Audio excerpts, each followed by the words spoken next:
Salut tout le monde, comment ça va? Et bienvenue dans ce troisième épisode de VC Planet. Alors pour ceux qui nous rejoindraient que maintenant, moi c'est Mathieu, j'ai 24 ans et ça fait bientôt 8 mois que j'ai rejoint en tant qu'analyste un fonds qui s'appelle Mangrove Capital Partners et qui investit en early stage à travers toute l'Europe et Israël. Alors aujourd'hui, vidéo un peu particulière parce qu'on va tenter quelque chose. On va retracer l'histoire du venture capital, de ses origines qui sont bien plus anciennes que ce que vous pouvez imaginer, jusqu'à nos jours. Alors une chose, c'est vrai que chacun des chapitres que l'on va aborder pourrait faire l'objet d'une discussion de plusieurs heures. C'est pourquoi je vous ai laissé en description un lien avec un Excel avec l'ensemble des documents et des ressources sur lesquels je me suis basé pour faire cette vidéo. Il y a notamment l'article que je me dois de citer parce que c'est une pépite, ça s'appelle A Brief History of the World of Venture Capital.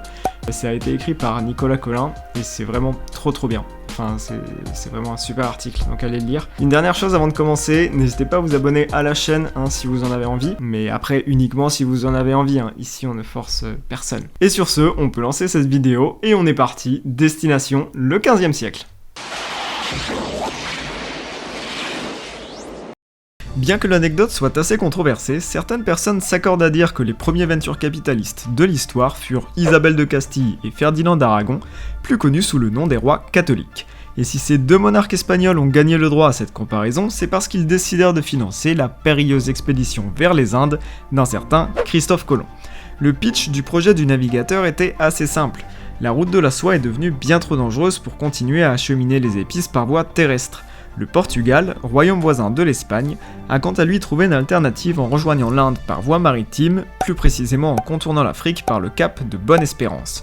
Christophe Colomb propose donc une nouvelle possibilité, naviguer à l'ouest afin d'atteindre l'Inde par l'autre côté du globe. Le seul souci, c'est que personne ne sait ce qu'il y a à l'ouest, et on n'arrive pas vraiment à calculer quelles sont les chances de revenir d'un tel périple. En résumé, c'est une aventure risquée, proche du suicide, mais qui promet un retour sur investissement énorme en cas de succès, puisque d'après le navigateur, la route qu'il a tracée permettrait à l'Espagne de battre les Portugais en termes de vitesse et d'asseoir ainsi un monopole sur le marché des épices mondial.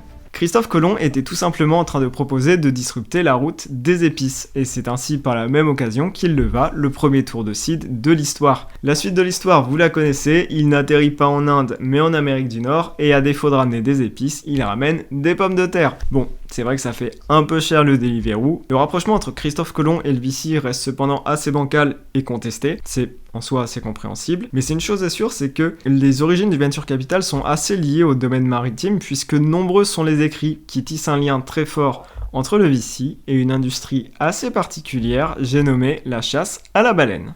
Si la chasse à la baleine est une pratique qui remonterait officiellement au Xe siècle, elle connaît un très fort développement au XIXe. À cette époque, les baleines sont en effet très prisées pour leur graisse, qui permet de produire de l'huile de baleine, utilisée pour allumer les lampes à huile. Mais on peut également citer leurs fanons, qui servent à fabriquer des parapluies, ou encore leurs intestins, utilisés dans la confection de cordages. Si l'on retrouve à plusieurs reprises la comparaison entre venture capital et chasse à la baleine, c'est en raison des nombreux points communs à ces deux industries. En effet, les chasses à la baleine étaient organisées par des agents baleiniers, qui seraient en quelque sorte l'équivalent des VC. Pour cela, ils devaient trouver des équipages dirigés par un capitaine, l'équivalent donc de l'entrepreneur et de son équipe. Les agents baleiniers finançaient ces équipages et leur fournissaient un bateau grâce à l'argent de riches investisseurs qui peuvent être considérés comme les limited partners d'un fonds. En échange de leur financement, ces investisseurs recevaient une partie des bénéfices de l'expédition. Mais la métaphore ne s'arrête pas ici et on pourrait l'affiler un peu plus. Par exemple, c'est vrai que les missions des baleiniers duraient en moyenne 3 ans, donc on retrouve l'investissement dans une startup sur une moyenne de temps assez conséquent qui dure en minimum 4 à 5 ans. Il y a aussi une autre analogie assez intéressante, c'est que les missions de chasse à la baleine ne reposaient pas uniquement sur le facteur humain, mais le succès était également corrélé à un facteur technique, à la performance du bateau. Et là on retrouve un peu l'idée d'une technologie unique pour une startup, sauf qu'ici, dans le cas de nos bateaux, on parle pas d'IA ou de blockchain, mais plutôt de harpon et de qualité de flottaison. Et on peut également aborder le taux de succès de ces missions, puisque de nombreuses missions de chasse à la baleine ne revenaient jamais à bon port, et ça on peut faire le lien avec le nombre de startups qui malheureusement échouent avant d'atteindre une potentielle exit. Et quelque chose qui est super intéressant à noter, c'est que ce genre d'expédition de maritime est à l'origine d'un terme bien connu de tous les VC, et je veux bien sûr parler du carried interest. Pour ceux qui ne le sauraient pas, le carried interest désigne la commission que les équipes de VC touchent sur la plus-value réalisée sur un fonds. Elle se situe en général aux alentours de 20% et ne peut être perçue qu'à condition que la performance du fonds ait atteint un certain taux de rendement que l'on appelle hurdle rate. À l'issue des expéditions maritimes, lorsque le bateau revenait des cales pleines de trésors et autres ressources, le capitaine et son équipage avaient droit à une commission de 20% sur tout le butin. Il touchait donc 20% de ce que le bateau transportait. Le verbe transporter se dit carry en anglais, d'où le carried interest. Comme quoi, on en apprend tous les jours. Mais là, je sais ce que vous êtes en train de vous dire. Vous vous dites, Mathieu, ça fait 3 siècles que tu nous mènes en bateau, mais on n'a toujours pas vu la trace d'une série A digne de ce nom. Et en soi, je vous comprends, et j'en suis conscient. Et c'est vrai que on arrive au 19e siècle, et on n'a toujours pas vu un fond tel qu'on le connaît aujourd'hui. Donc je vous propose qu'on délaisse un petit peu ces histoires de pirates, et qu'on aille se concentrer sur l'histoire de l'investissement plus classique. Pendant très longtemps, les investisseurs ont majoritairement financé les entreprises par prêt plutôt que par prise de capital. Les raisons de ce choix sont assez simples. Premièrement, il était difficile de suivre ce qu'il se passait dans l'entreprise avec les moyens de l'époque. Pas de moyens de communication directe et instantanée, difficile de traquer les mouvements d'argent au sein de l'entreprise, et surtout, pas de stagiaires pour envoyer de jolis reporting Excel. À cela vient s'ajouter le concept de responsabilité illimitée. C'est un concept qui, en cas d'impayé auquel l'entreprise ne peut pas faire face, oblige les investisseurs à rembourser l'intégralité de la dette, et ce, même au-delà de l'apport initial qu'ils avaient injecté dans l'entreprise. Donc c'est un concept, vous l'imaginez, qui a refroidi pas mal d'investisseurs, puisque c'est sûr que risquer de tout perdre parce qu'on a financé son voisin qui bricole des moteurs dans le garage d'à côté, ça pousse à réfléchir. À souligner également que le fait d'investir dans quelque chose d'intangible, donc ici un bout de papier certifiant que vous avez des parts de l'entreprise, est à l'époque quelque chose qui peut aussi représenter un frein. Il faudra donc attendre la première moitié du 19e siècle et la création de la responsabilité limitée, selon laquelle vous ne risquez de perdre que votre apport et que ce que vous avez mis dans l'entreprise, pour voir un petit peu changer les mentalités. Cependant, jusqu'au début du XXe siècle, l'investissement dans les sociétés privées innovantes reste l'apanage de grandes familles fortunées. On a par exemple les Rockefeller aux États-Unis, investisseurs dans de nombreux pionniers du secteur aéronautique, ou encore les Wallenberg en Suède, qui ont par exemple soutenu des entreprises comme Ericsson, mais on peut également citer les Vanderbilt, les Whitney, ou encore toute la famille de ce bon JP Morgan, dont l'un des investissements les plus notables reste à ce jour celui qui a été fait pour appuyer les travaux de Thomas Edison et Nikola Tesla, et ainsi contribuer au développement et à l'adoption de l'électricité. Et lorsque ce ne sont pas les grandes familles fortunées qui financent les entrepreneurs, ce sont les États qui se sont portés en quelque sorte mécènes des innovations et qui ont pas mal injecté d'argent pour soutenir justement ces personnes et ces créateurs avec des idées plein la tête. Et maintenant, un moment que vous attendez tous, roulement de tambour, on va partir à la découverte du premier fonds VC de l'histoire, et plus précisément de son fondateur, un certain dénommé Georges Doriot. C'est un nom qui sent bon la baguette et les bords de Seine, parce que oui, celui qu'on considère aujourd'hui comme le père du venture capital est français. Georges Doriot naît en 1899 à Paris et passe sa jeunesse à Valentigney, charmante petite bourgade de Franche-Comté, connue pour être le berceau de l'aventure Peugeot. C'est là-bas qu'Armand Peugeot a installé son usine dans laquelle sont développées des bicyclettes et les premières automobiles. Auguste Doriot, le père de Georges Doriot, est ingénieur mécanicien et seconde Armand Peugeot au quotidien. En 1911, après plusieurs années de bons et loyaux services, Auguste quitte Peugeot pour fonder sa propre entreprise de construction automobile qui sera nommée Doriot, Flandrin et Parent. Il est considéré comme l'un des pionniers du secteur, tant par ses créations techniques que par ses exploits dans les nombreuses courses automobiles auxquelles il participe en tant que pilote.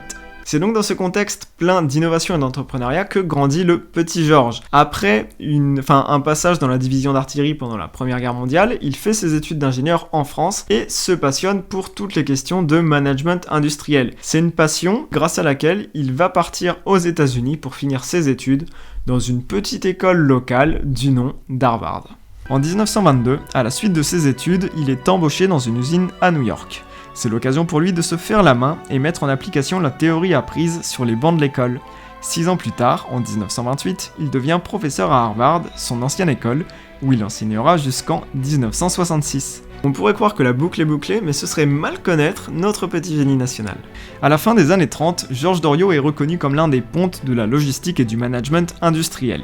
C'est pourquoi lors de la Seconde Guerre mondiale, l'armée américaine le sollicite pour prendre la tête de la division du planning militaire.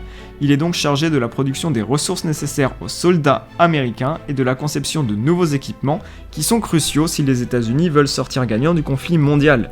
Il développe par exemple des nouveaux matériaux, des uniformes adaptés aux différentes conditions climatiques ou encore des rations de survie 2.0.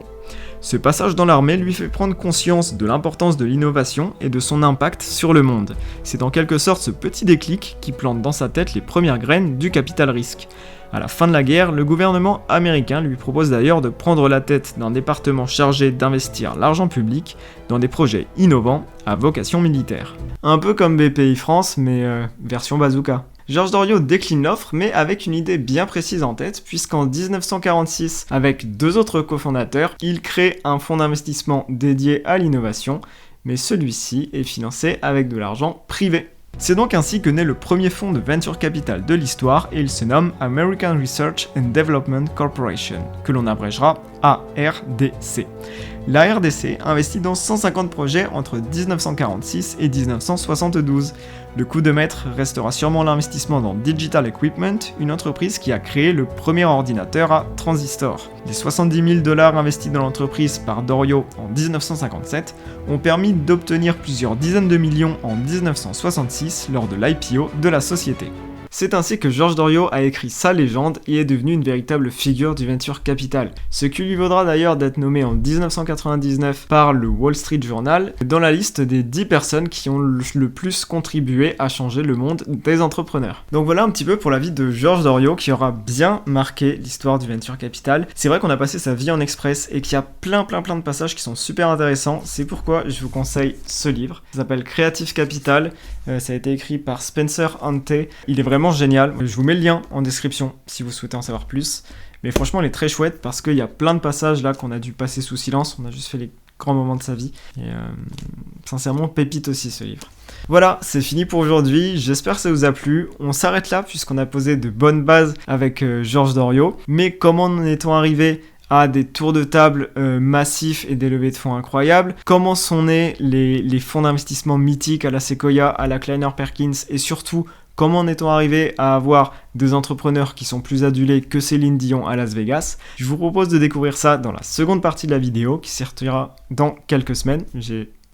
Qui sortira dans quelques semaines, excusez-moi, j'arrivais pas à parler. Voilà, donc pour ne rien rater et recevoir la notif lors du prochain épisode, n'hésitez pas à vous abonner à la chaîne, bon, toujours si vous en avez envie. Et puis, sur ce, je vous dis à bientôt pour la prochaine vidéo.